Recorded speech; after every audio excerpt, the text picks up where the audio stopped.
Sätt er så ska vi dra igång. Vi har ett digert och spännande tema här på vårt årets första lunchseminarium. Är alla inne?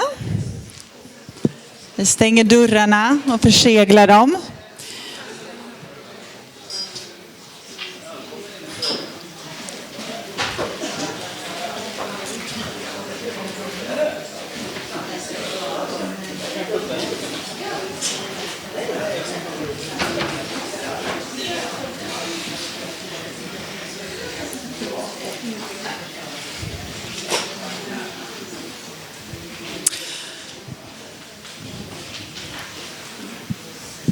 So welcome. I will switch to English now because we have one distinguished guest with us all the way from Paris. So we will talk English today. And if you want to pose questions, you can post them in Swedish and we will translate. Good day to all of you. I'm very happy to have this kind of big interest for this topic to discuss the rights in the global value chains and the OECD guiding principles for multinational companies. I'm Kristina Henschen. I'm the director of Union to Union, which is the Swedish trade union movement's organization for development cooperation with the members LO, TCO and SACO. And we cooperate all over the world with all the 50 affiliated members to LO, TCO and SACO, many of them in 82 countries. I want to, all my colleagues who's been working so hard for this seminar, raise your hand. Thanks to all of you, and if there are questions, you are welcome to approach them afterwards as well. And I also would like to tell you that this seminar is filmed and it will be streamed so you can watch it or recommend it to someone afterwards. So, the first seminar of the year for us, the first lunch seminar. As you know, the Universal Declaration of Human Rights, in paragraph 23, says that everyone has the right to form and to join trade unions for the protection of your interests. But it seems, unfortunately, that the rights on paper are not always respected in reality. We have here a classic example of what we can call an implementation gap. What does this implementation gap mean? Well, for workers, it means that around the world, workers face the worst form of violence, including murders, killings, threats, kidnappings, and physical violence, and psychological violence as well, of course. In practice, we have to discuss and work harder to close this implementation gap. And that's why I'm so happy that we are here today to discuss one of the tools that we can work with to close this implementation gap, these OECD guidelines for multinational companies.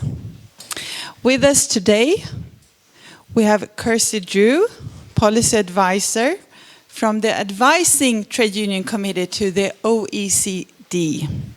It's called TUAC. You're warmly welcome, Kirsty Drew. We have Christer Vara, who is from the 6F, the trade union network of 6F, and will share with us the success of the Building of Woodworkers case on FIFA, where they managed to protect workers' rights through an agreement, and the case of Qatar and Russia.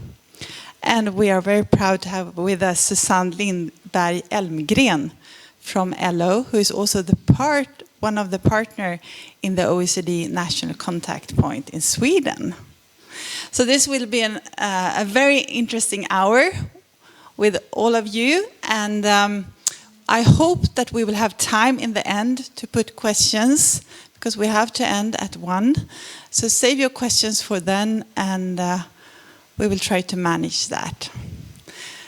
Welcome, Kirsty. You're the first on stage here. A big hand for Kirsty Drew.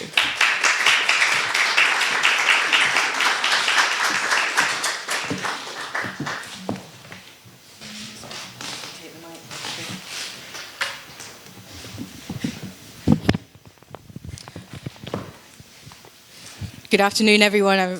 Thank you very much for this invitation. Absolutely delighted to be here in Stockholm.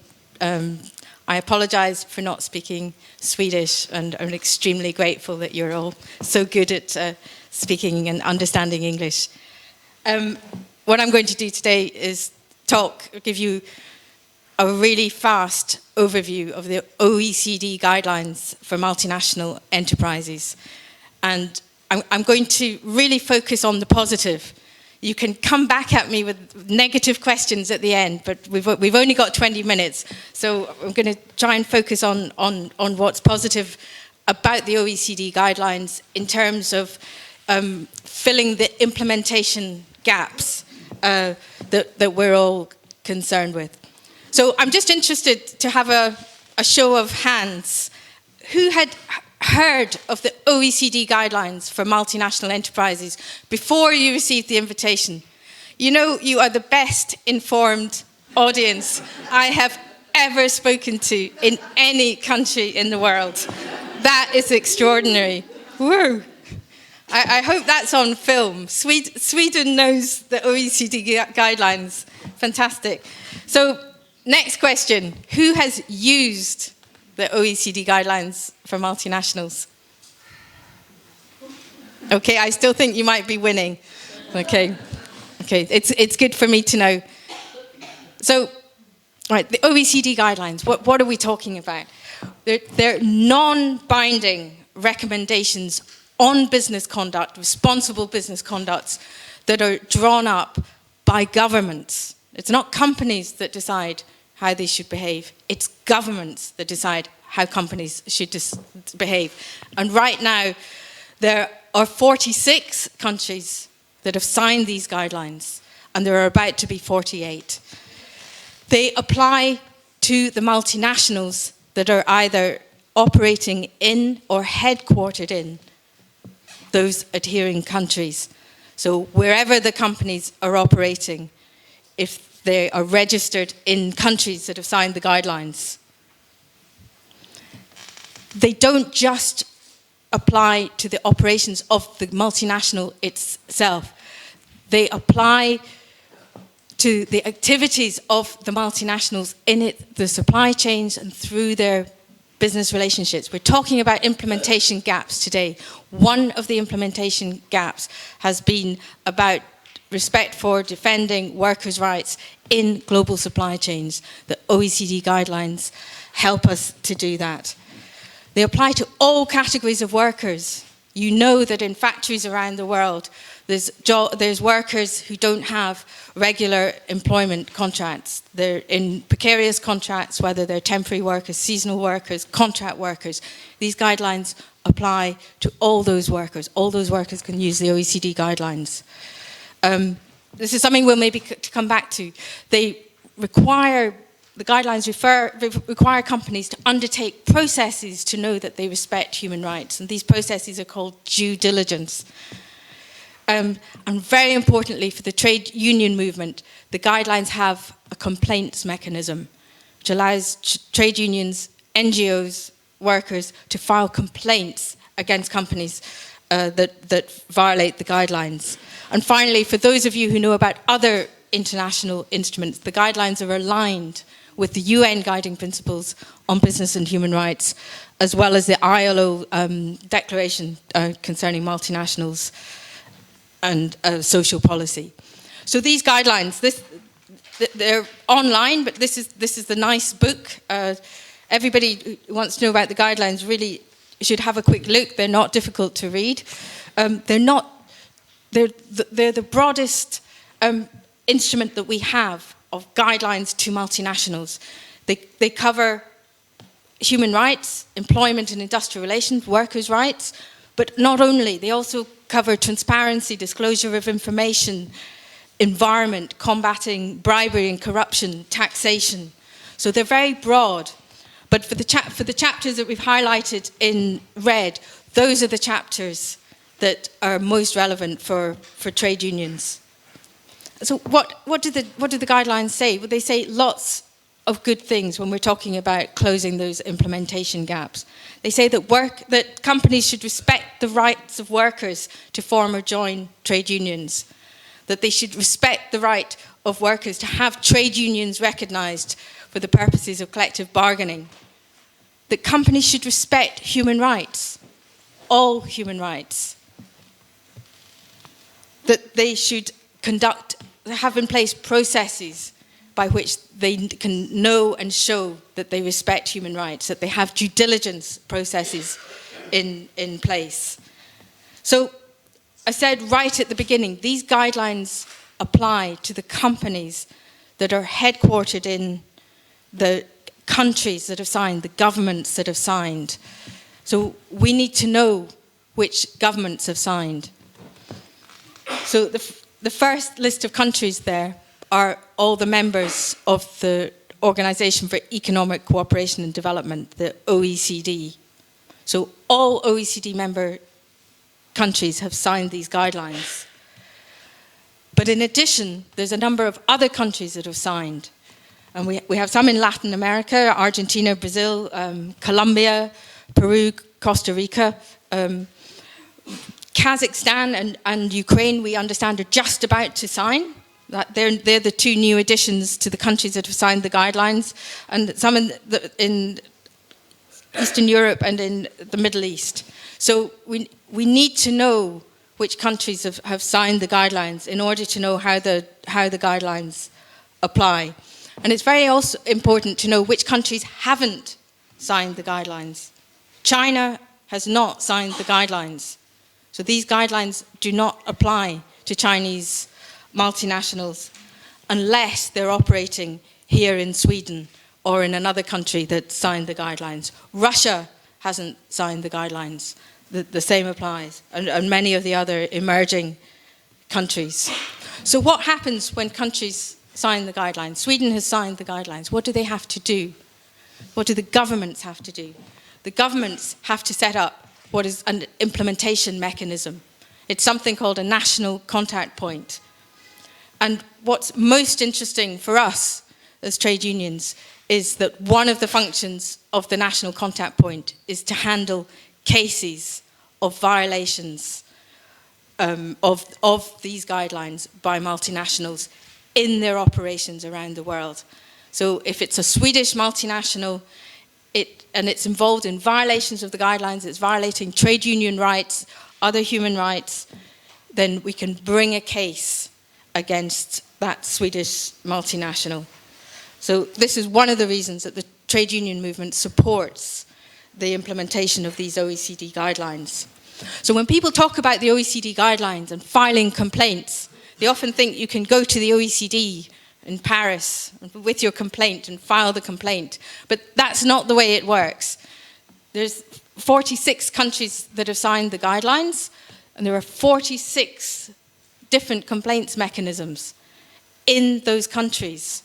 So the complaints are filed with those national contact points in those countries. These national contact points, I mean, what are they? What does a national contact point look like? We're going to find out. We've actually got the Swedish national contact point is here. I can't see her right now. But they're normally based in government. So they may be civil servants, or as in here in Sweden, we actually have a tripartite national contact point where government and business and trade unions are equal parties of the national contact point. But in other countries, in the US, it's in the State Department. In the UK, it's in the Department for Business. So every country has a different looking national contact point, but they're all supposed to do the same thing. Some of the other Nordic national contact points have an independent structure. They've moved their national contact point outside of government, but still supported by government with independent experts. That's the case in the Netherlands, but also Denmark and Norway. So how does it work, filing a case?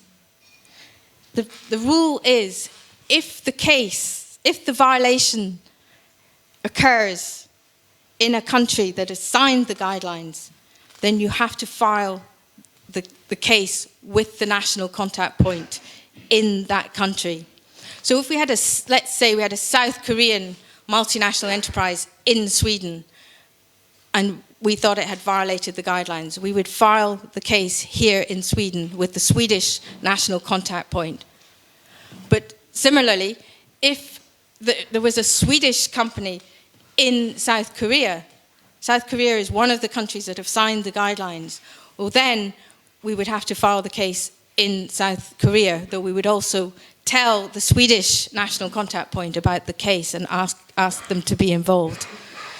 And finally, if there was a case involving a Swedish company in, let's say, Bangladesh has not signed these guidelines, but it doesn't matter, we can still file the case, but the case has to come home to the Swedish national contact point. So I should have asked you the question before I put the slide up. How many cases do you think that the global trade union movement has filed in now 16 years? 16 years we've been able to file cases under the current system. And I don't know if you're surprised by this number, but it's 184. So it's about one a month for the whole of the trade union movement. Now, this is not all the cases. The NGOs also file cases. And they filed maybe, at some point we were winning. We had more cases, but now the NGOs are winning. They have about 220 cases. But we only filed 184. And it's no surprise that right at the beginning it showed you the different chapters of the guidelines. It's no surprise that trade unions use what is now chapter 5 the most, which is the chapter on employment and industrial relations. There's also, just since 2011, there's a new chapter on human rights. Workers' rights are human rights. So now every single trade union case should also be using the human rights chapter. But historically, we have mainly used the chapter on employment and industrial relations. And what do trade unions use these guidelines for? Complaints about what? And generally, these are the complaints that we file. Victimization of union leaders, union members. Refusal of union recognition to recognize the union for collective bargaining.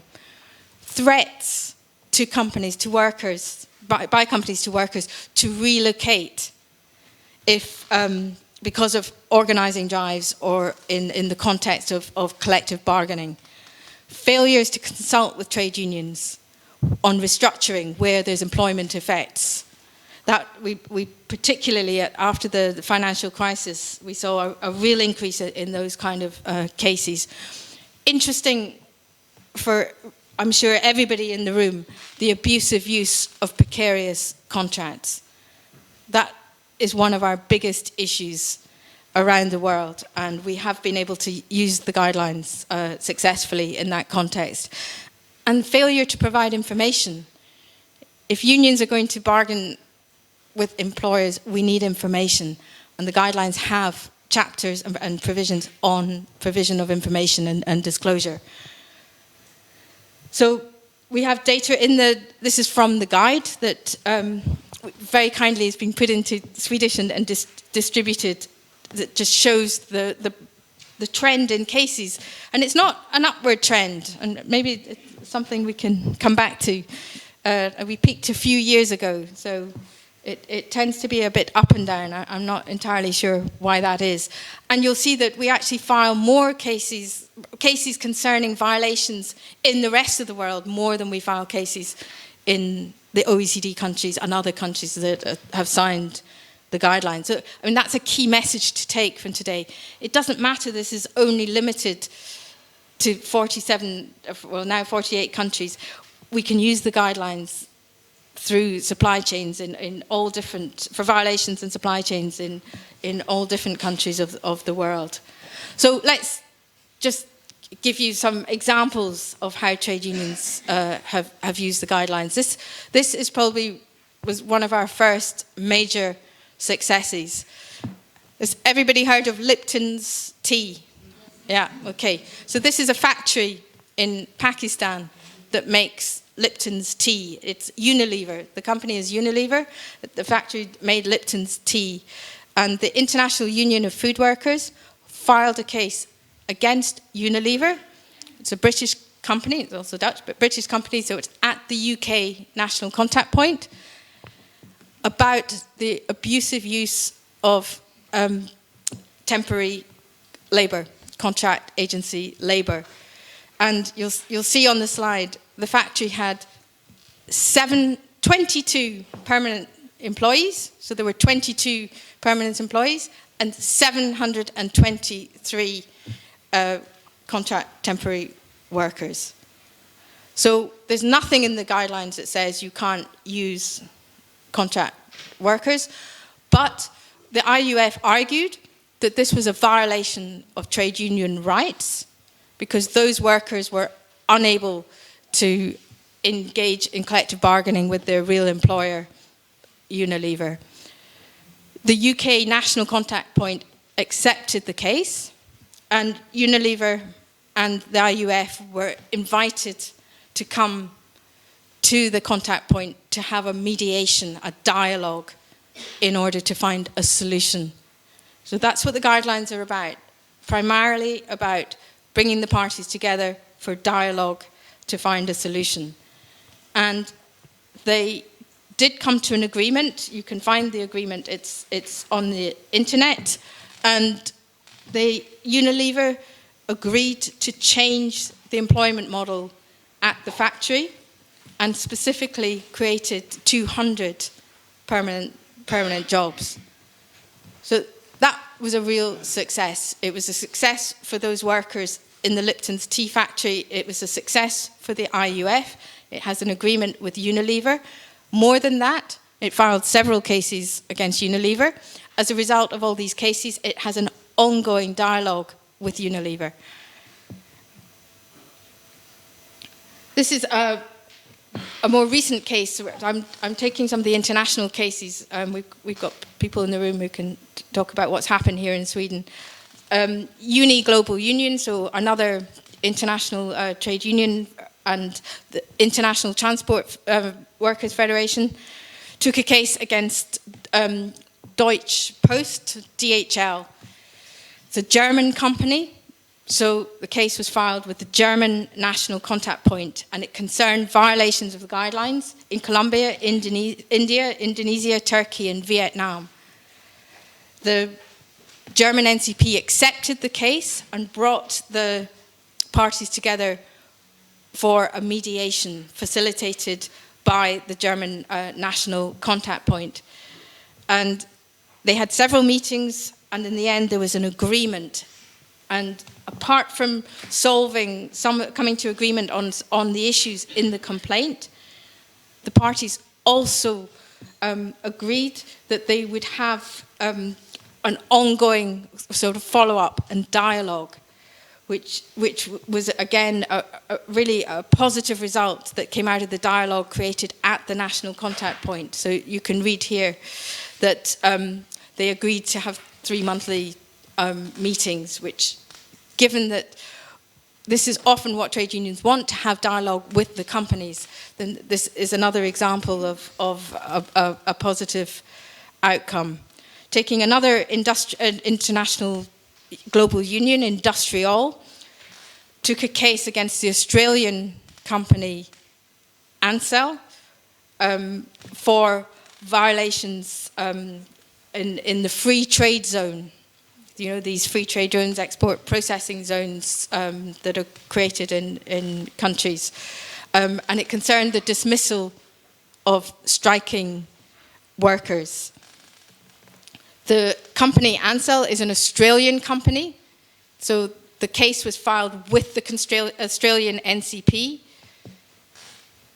who accepted the case, brought the parties together for mediation. They had several meetings. This went on for quite a long time, long time period.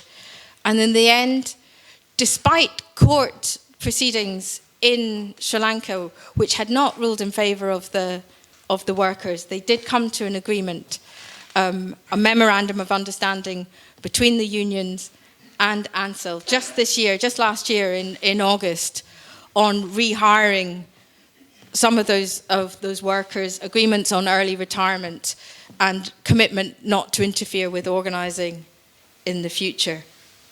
Now, I said right at the beginning, and in the introduction, we're talking about implementation gaps and the reach of the guidelines through global supply chains and other kinds of business relationships.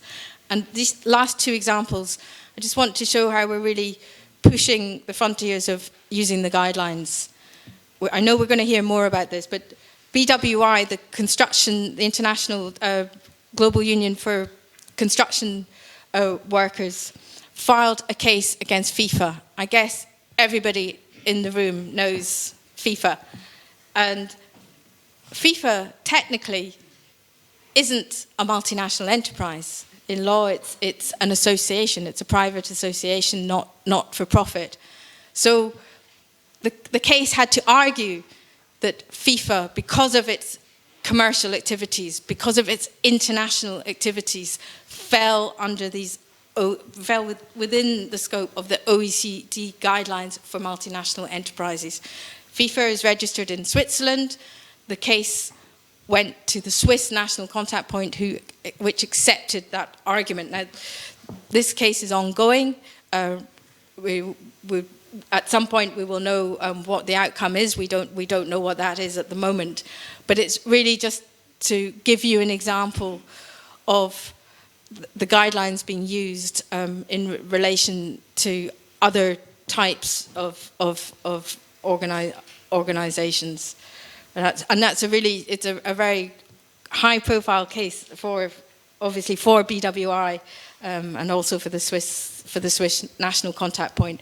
And just one more example of this: the guidelines say that companies, multinationals, are responsible for their adverse impacts. Their adverse impacts that are related to their products and services or operations. And this includes investors, financial investors, institutional investors, who may only have a 0.1 or 0.2% shareholding, still have a responsibility under the guidelines. So a case was filed just a few years ago against the Norwegian Bank Investment Management, NBIM, so the oil fund in Norway, as well as the Dutch pension fund, for their investments, which were very small, 0.7, 0.8%, in a Korean multinational that was violating human rights in India. So we have a Dutch investment fund and a Norwegian investment fund, cases being filed against them for violations involving a Korean organization, multinational operating in India. So it was a complicated case because it involved the Korean National Contact Point, because the multinational was Korean, as well as the Norwegian National Contact Point and the Dutch National Contact Point. The case has been very controversial as well as challenging, but both the national contact points agreed that that the business relationships that are described in the OECD guidelines include financial relationships, and that investors too have responsibilities under the guidelines to use their leverage, use their influence as investors to get the companies in which they invest to change their behavior. And that's very important when we're talking about the strategies of unions for holding multinationals to account. So I've given you some positive examples. We don't always have positive examples. We have to say that. And really, it depends on the functioning of these national contact points. Where we have good national contact points, all national contact points are supposed to be they have some rules. They're supposed to be visible, transparent, accountable, impartial, predictable, and equitable. They're not all of them live up to those expectations. So we have common rules among those 46, soon to be 48 contact points. We do not have a common performance. And we have success mostly where we have strong national contact points. The other obstacle to success is the fact that we're still talking about non-binding mechanisms. The national contact points can't compel companies to come and participate. They can give them incentives. In Canada, they say, if you don't come, we're going to withdraw your economic and diplomatic support if you're operating overseas, for example. So governments can create incentives for these companies to come and participate in this process. But at the moment, we still have cases where the company decides it doesn't need to come.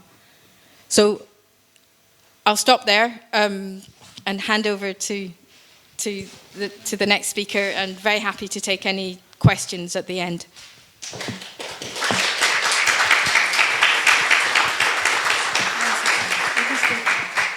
Thank you so much, Kirsty Drew. Amazing with all the good examples. Before we hand over to Christer Välivaara, I would like to ask you, how should we really understand that there is only 184 cases? Is that enough? Or, since we all know the amount of violations that are ongoing, is 184 cases, is that a good figure, or is that a very, very bad figure?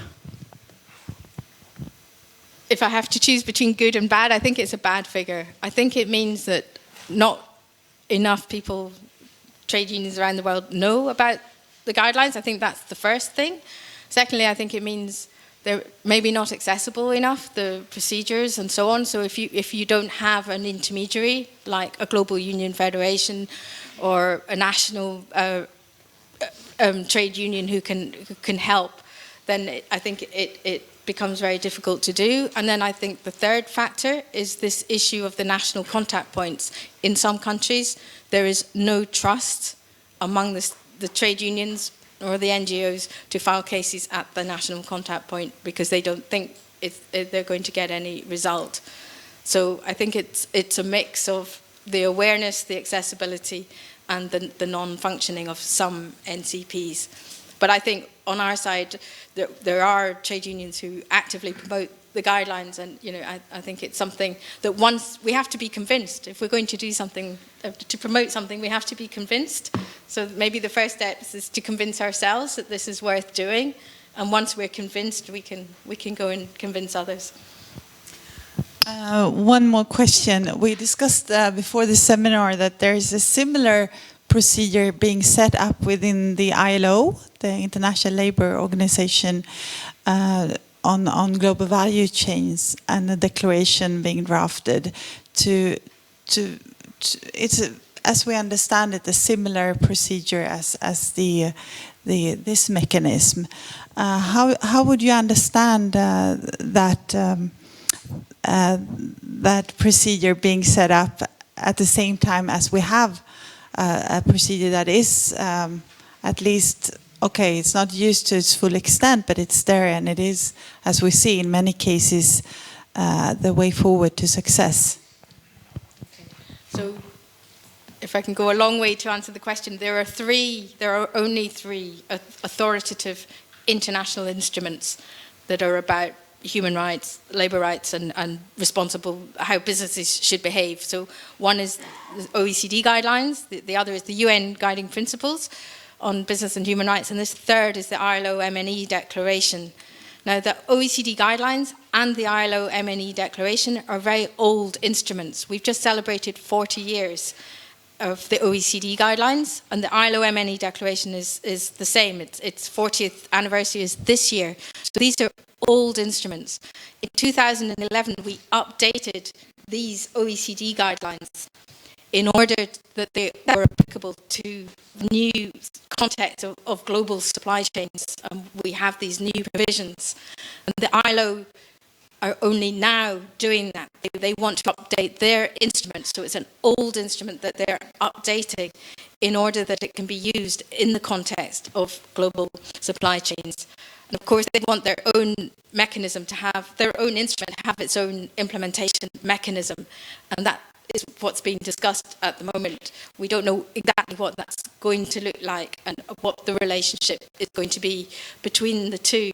But these instruments, I said at the beginning, if you turn to chapter 5 of the OECD guidelines, it's a mirror provisions of the ILO MNE declaration. So they've always worked together and complemented each other.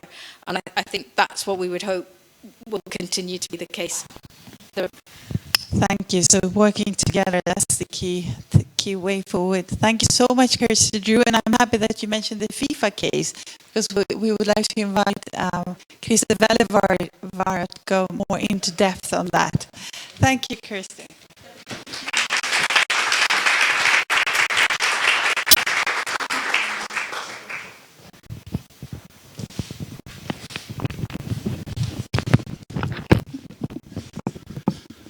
Okay, what more to say when Kirsty took everything I was going to say?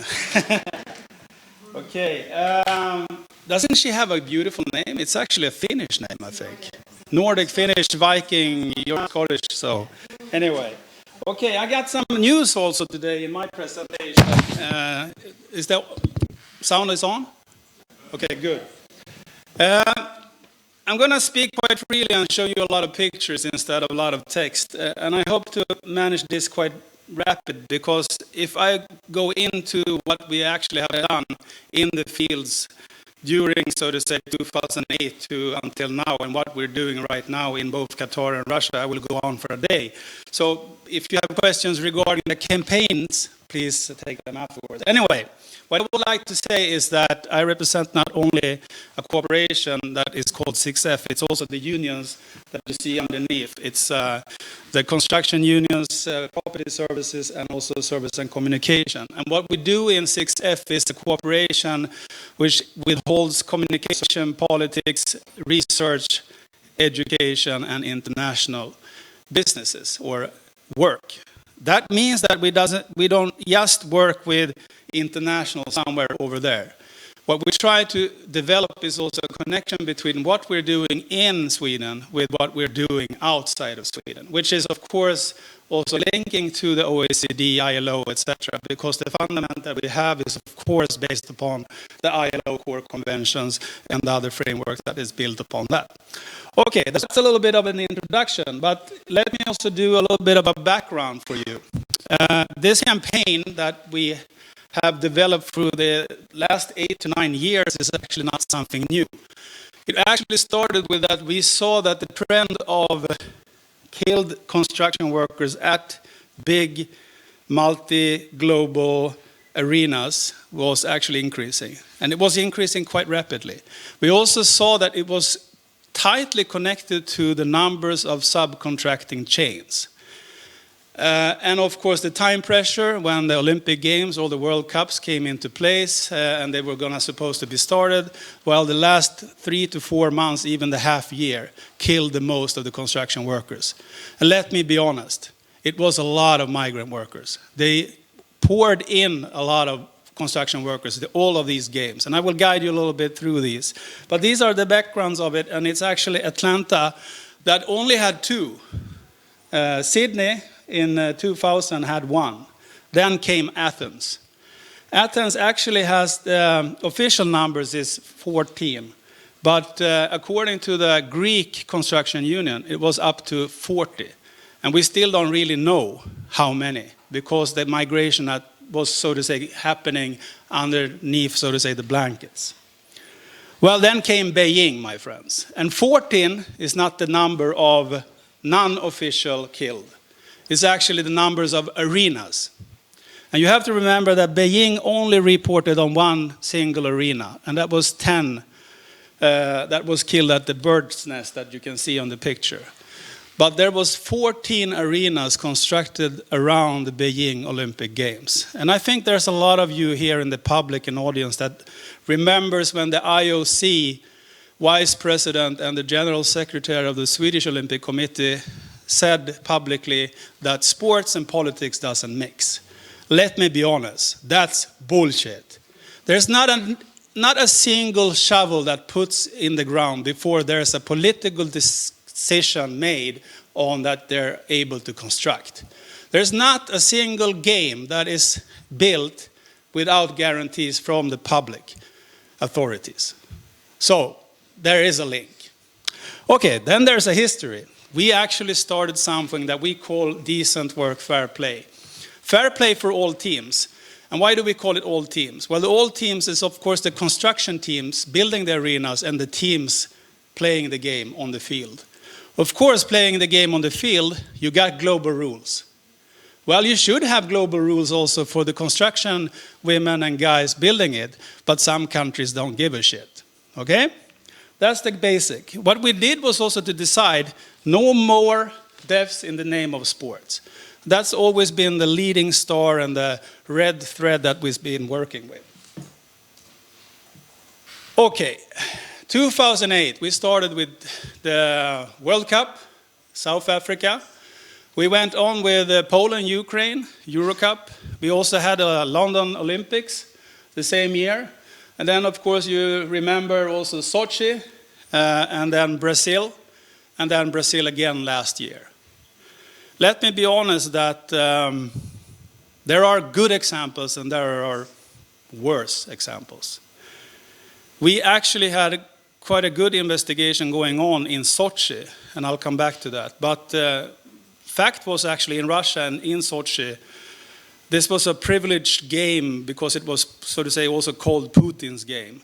So the whole region was locked down. Not even the construction union of Russia could actually enter this region. And the regional trade union organizations there, they were scared. They were really, really scared. Unfortunately, the official numbers of construction workers getting killed, and let's be honest here also, 99% of them were migrant labor coming from Balkans or Central Asia.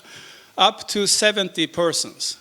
And some of you might also recall that Uppdrag Granskning, one of those investigative journalists in the public television, actually confronted also the IOC and the SOC with also questioning this, and of course carrying, so to say, evidence over these killings. And they said, we will compensate. Not until today, they haven't got any compensations.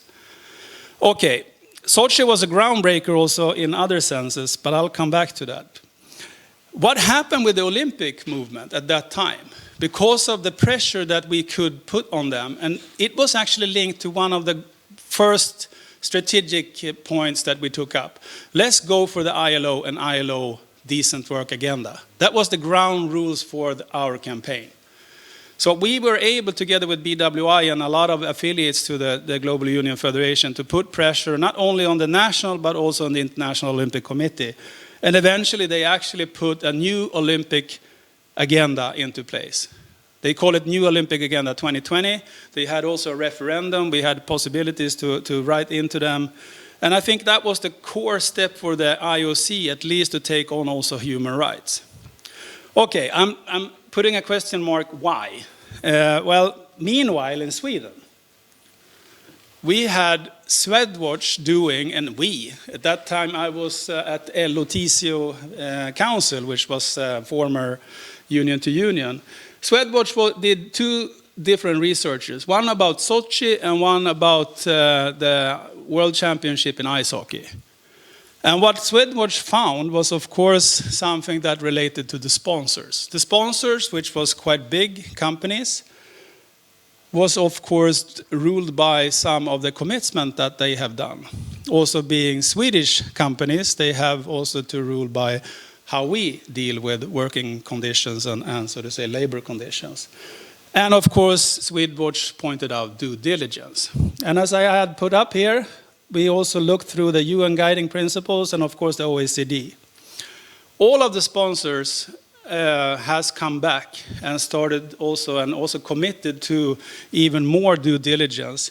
But they have also stated, we will use our ability to influence. That means, like for an example, Svenska Spel.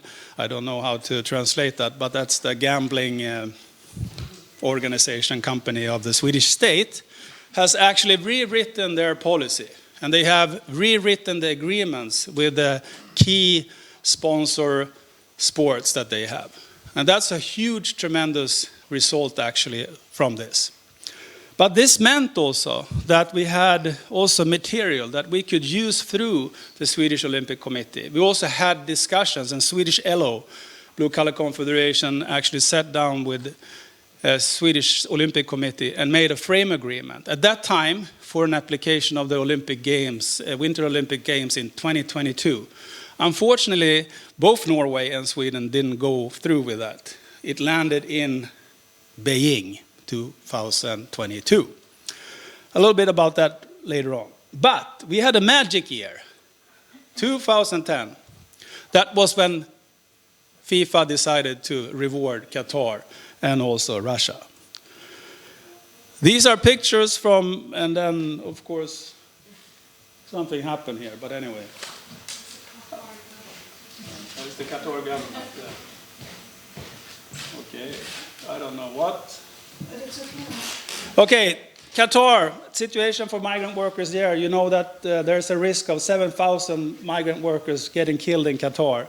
In Russia, the same problem with migrant labor is also there. And we have also a risk of having quite a lot of killed but also injured because of that. The migrant labor is, so to say, undercut. They are not covered by the rights that the Russians has. What we did at that time, also we renewed our strategy. And not only going for ILO, as Kirsty mentioned, we have 3 pillars.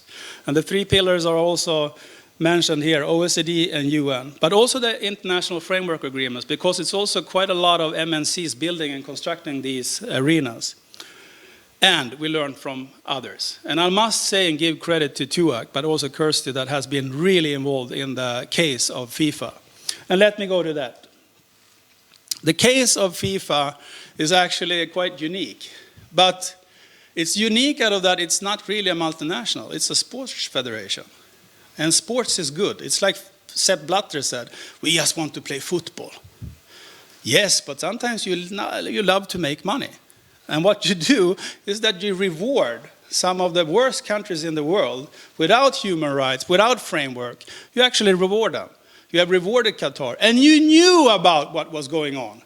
Because Amnesty, Human Rights Watch, ILO, I2C had reporting ongoing since many, many years. And of course, this was the groundbreaker for us, that we also could use other examples. Like for an example, Formula One, which is not an MNC, but it's a multi-billion industry in itself. Okay, Kirsty mentioned a little bit of the framework inside. Let me mention what the results really have been, because the case is not over. The case is still going on, and let me be honest. FIFA is sitting down with BWI negotiating. And I think we will have a verdict in February or March. But during that time, while putting pressure on FIFA, FIFA understood that they need to also put pressure on themselves and the host country, which meant that we now have, through BWI, a memorandum of understanding in Russia. And we can do inspections there, and we have done inspection. That's where the pictures came from. And let me also now say something, that the Qatar Framework Agreement is a historic agreement with Qatar. It's historic for trade union, but it's a historic agreement for Qatar also, because it's the first time that the Qatari state actually recognize that a trade union has skills when it comes to health and safety and living conditions. And that we are quite proud of. But they have not ratified any ILO convention. So, lesson learned. And this is, of course, 2 sides. 1 or 2 recommendations for unions. Let's use TUAC's expertise. Learn from each other and network between each other. Union networks in the multinational companies are essentials. And I think the global union federations, some of them are really doing some great work, but also others are setting it up. And of course, to other, so to say, MNCs, but also sports federations. Human rights everywhere, every day. That's no question about it. If you carry it, we will actually help you. Sign international framework agreements, and due diligence is one thing, but follow-up is the essential thing. Why not invite the employed staff that you have or trade unions to actually help you? So, human rights are part of the games. That's hopefully something that we can see. I hope 2026, when we are trying to get an Olympic game to Stockholm in Sweden, we might have the most human and sustainable Olympic Games so far. I hope so. That's my conclusion, and thank you for your attention.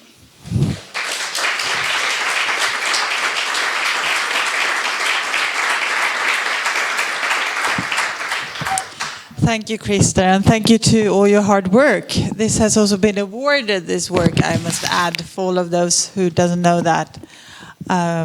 You received the FUF Award, Föreningen för utvecklingsfrågor award, a year ago, together with Johan Lindholm and Byggnads and P.O. Sjö, who is the president of BWI.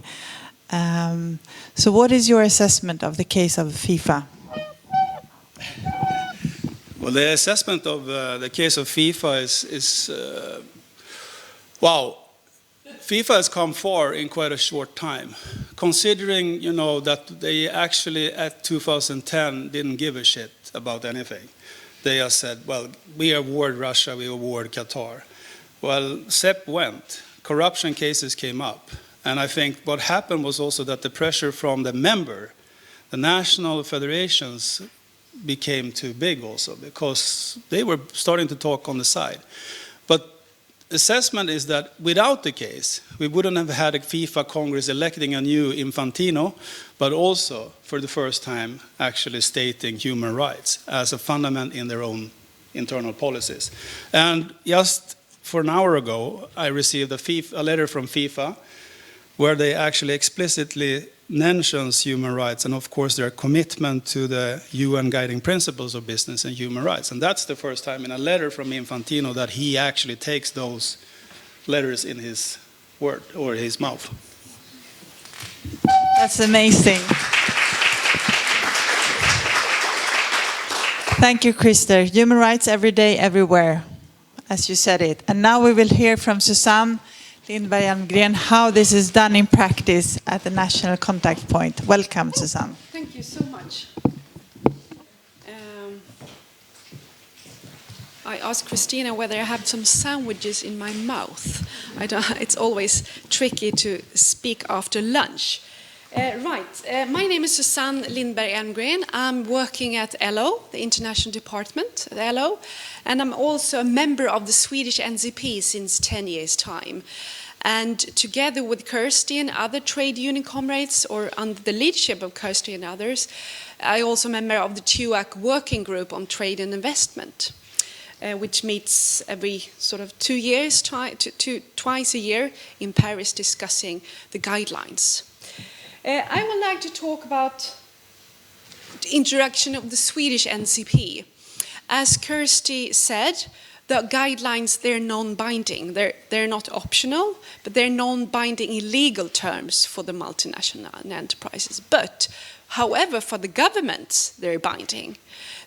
Governments have to set up a structure, national contact point. And in Sweden, it's tripartite system. It was, I think, the only structure within the state that the Business Federation didn't leave in the beginning of the 19th. They left boards and other authorities, but they stayed in the national contact point for OECD guidelines. So it's from there, it's tripartite, very important structure with labor, business, and government together. The government is the lead of the NCP, and we have the chairperson of the NCP here. Where are you? Where? Christine? Christine is there. She's the the chairperson of the Swedish NCP.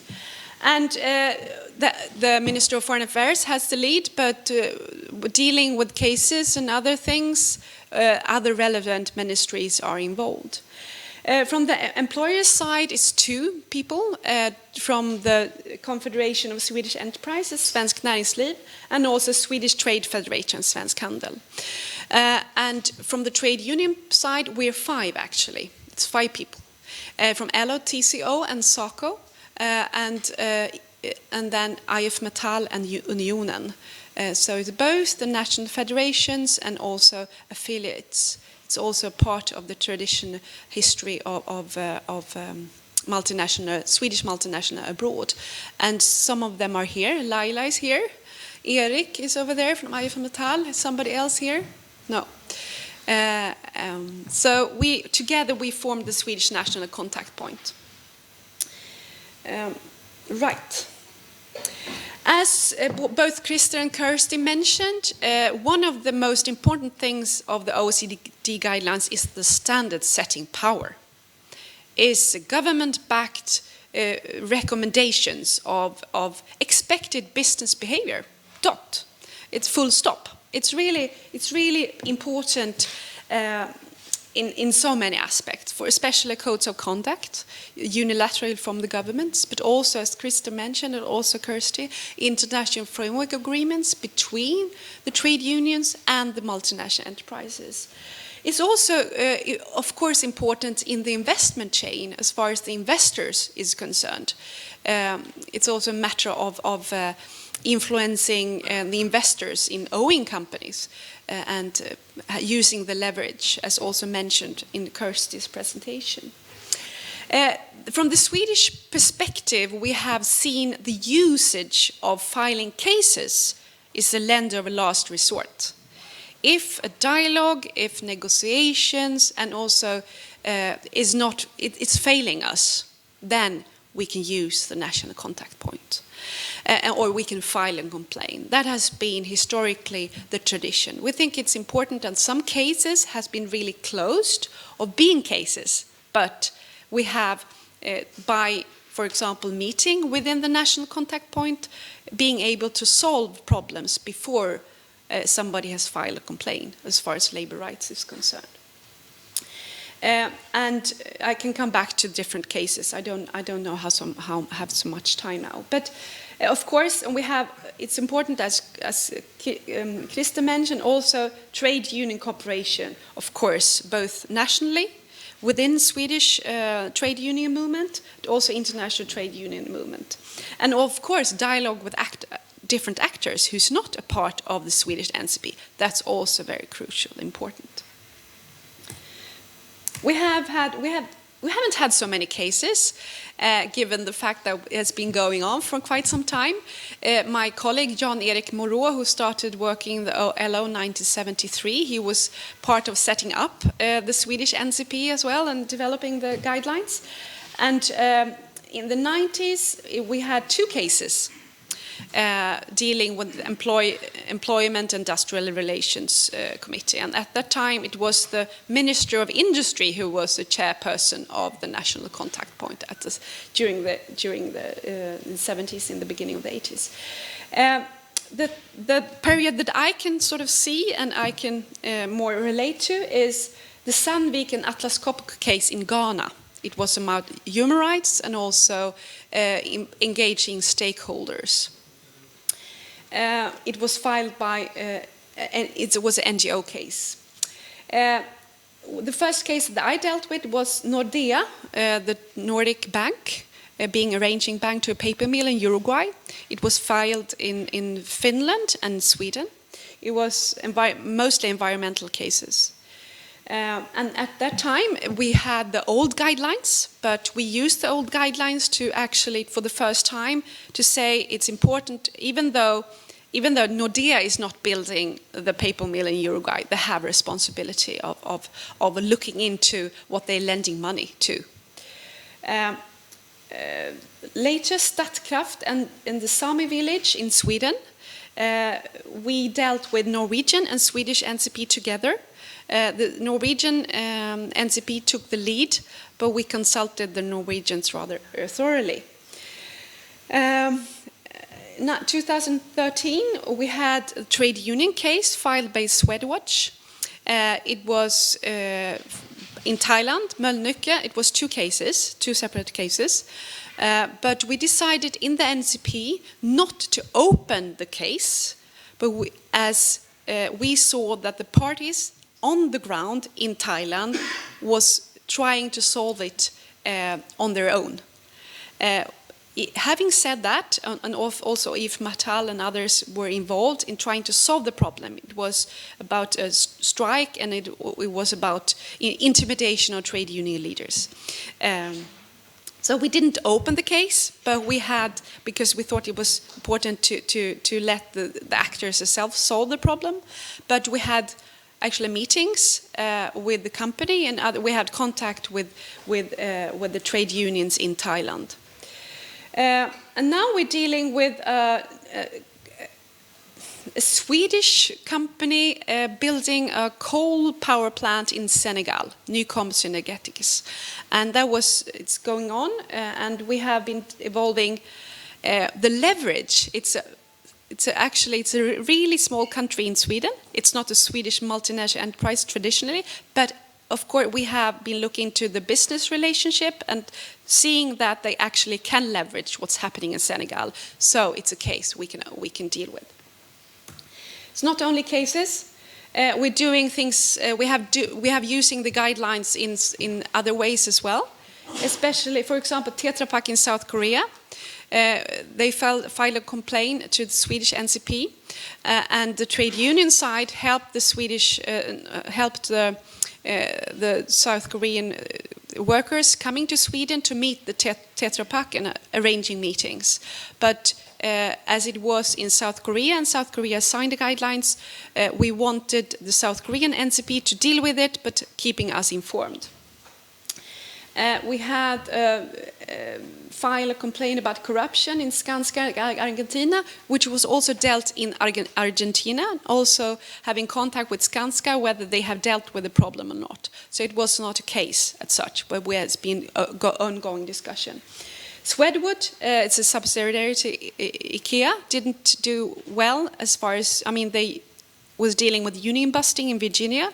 That was also sort of a card on your hand to maybe file a complaint if the company wouldn't come to the negotiation table. It was after long negotiations, and also the GS facket, the trade union for the graphics unions, decided to go public as far as the bad business behavior of Swedwood IKEA in Danville in the United States. So it was one card on the trade union sort of hand. But of course, it's also important to spread the word of the OECD guidelines, as we do here, as Kirsty does, as Christy does, and some other. You also do it. Some of you trade unionists within your trade union and within a global trade union federation. So that's a part. It's not only cases, but cases is important. But it's not only cases. The way forward for the OECD guidelines, mentioning it's important to interlink the UN guiding principles, the ILO M&E declaration, and to see that the OECD guidelines, as opposed to other international guidelines, have a unique following up mechanism. And it's important to protect that, and also to developing national contact point.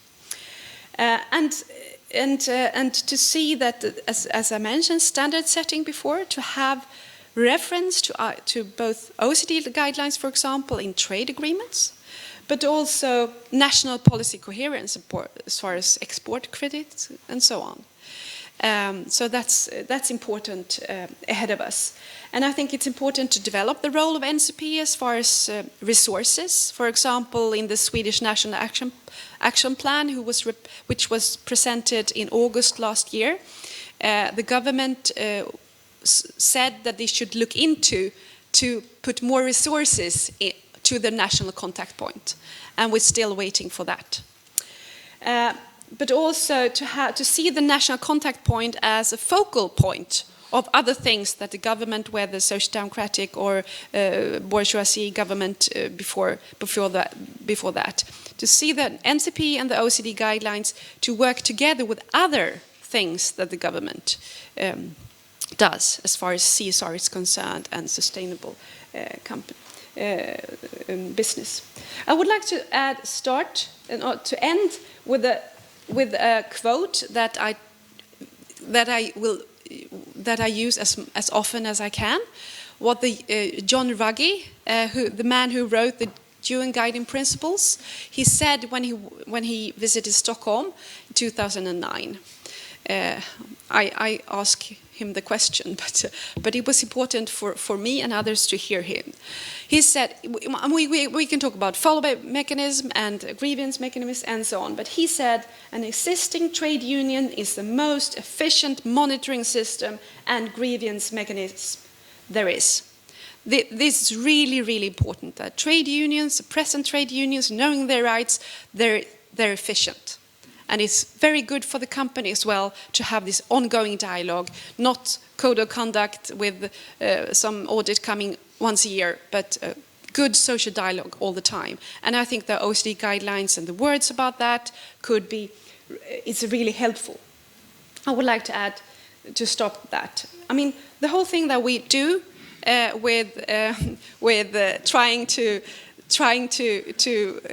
make a better word, it's really about that it's not only about the persons and the corporations that have the goal who should decide where we were heading. So the golden rule is trade unionism and working together. And I think we should end by seeing a photo of Karl-Petter, our president, reading the guide, and hope you could do it further on. Okay, thank you.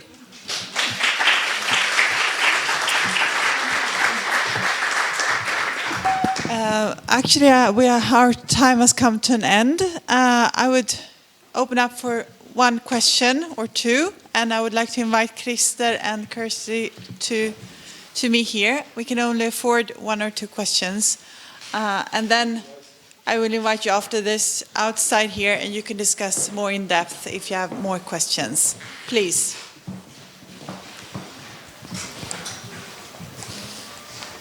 Yes. Well, my name is Göran Gustafsson. I'm from the Municipal Workers Union in Stockholm.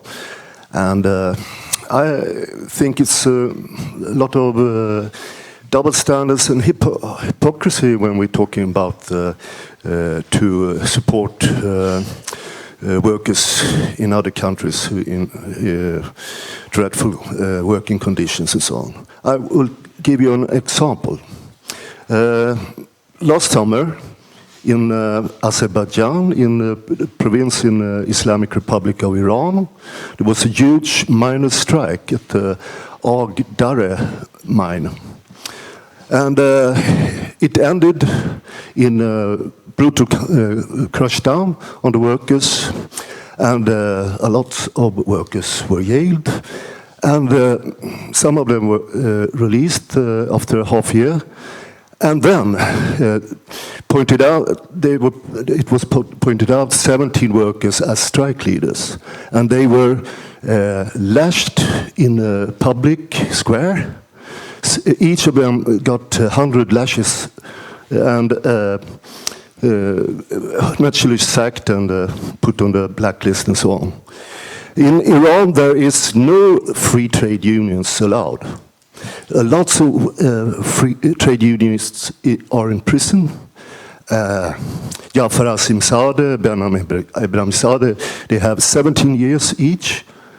And yet, our Prime Minister, Stefan Löfven, as well as he is the head of the Social Democratic Workers' Party, and the former trade unions leader.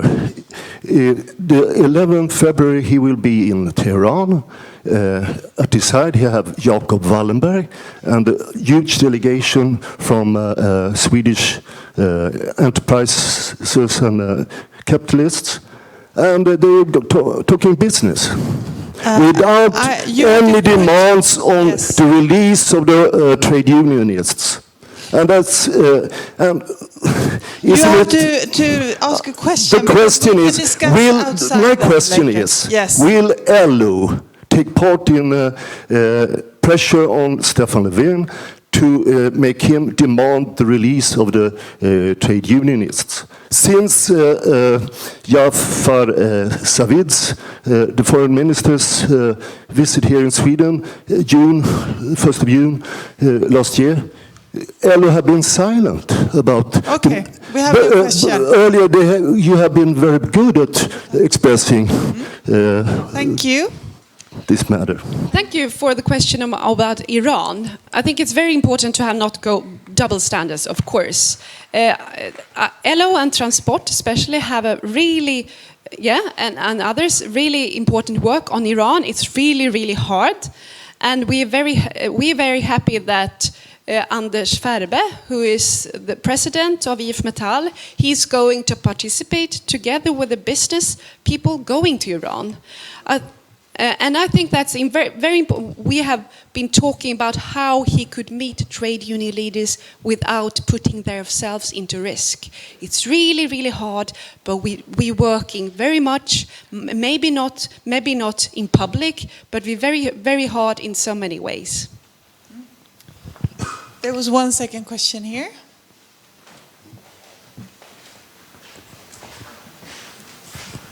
Thank you very much. My name is Monica Iverson. I work at think tank, Tiden.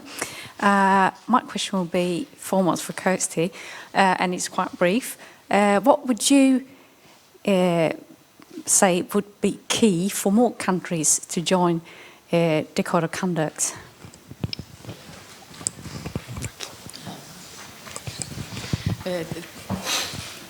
It's a good question, and you may be surprised by the answer, but right now our position is we don't want more countries to join, and the reason for that is at the moment we have extraterritoriality, so we don't have it in many places. We have it in the guidelines, so that if there's a violation in Bangladesh involving a Swedish textiles company, we can look at that case here in Sweden.